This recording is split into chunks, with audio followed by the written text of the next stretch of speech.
barangay Paraiso. Isat na gabi sa iya pagalakaton pakanto sa plaza. May nagasigsid sa akon. Sino kaya na nagasigsid sa akon? Naglakat akong tuloy-tuloy. Higwa gayon, nakita ko si Junjun. Ginasundan ako ni Junjun. Nagtalagan ako tuloy-tuloy. Junjun! Junjun! Ayaw! Aray! Aray! Junjun! Aray!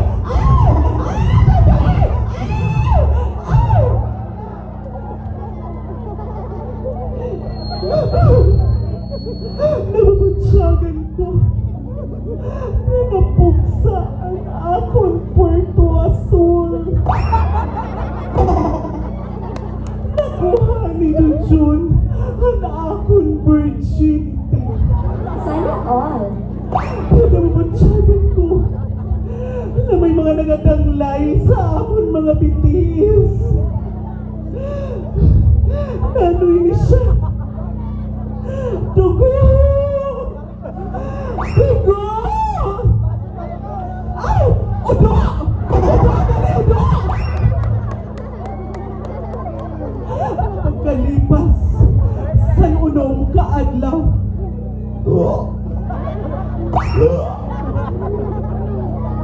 nagabunos ako.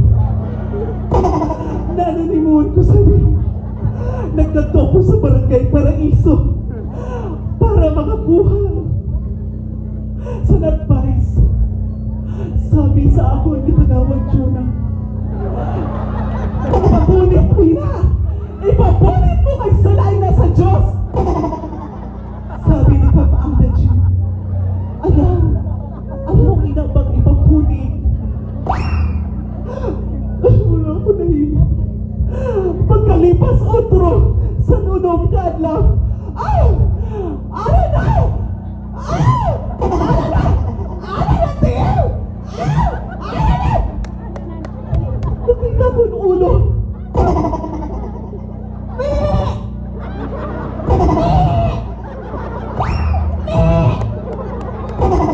Kanding! Kanding ang anak namo ni Junjun.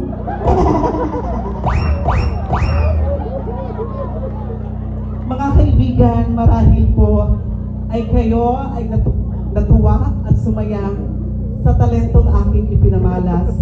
Ngunit sa likod po nito ay isang may makabuluhang mensaheng nais kong iparating sa inyo. Na sana po kami na mga miyembro ng tinatawag nating LGBTQIA community ay matuto ninyong respetuhin at tanggapin.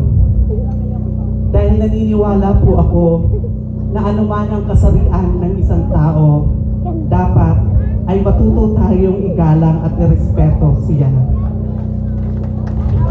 Pagkatapos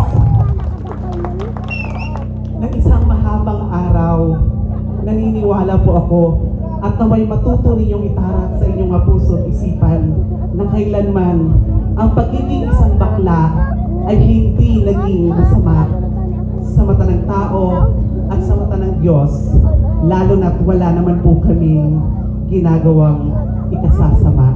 Maraming salamat po.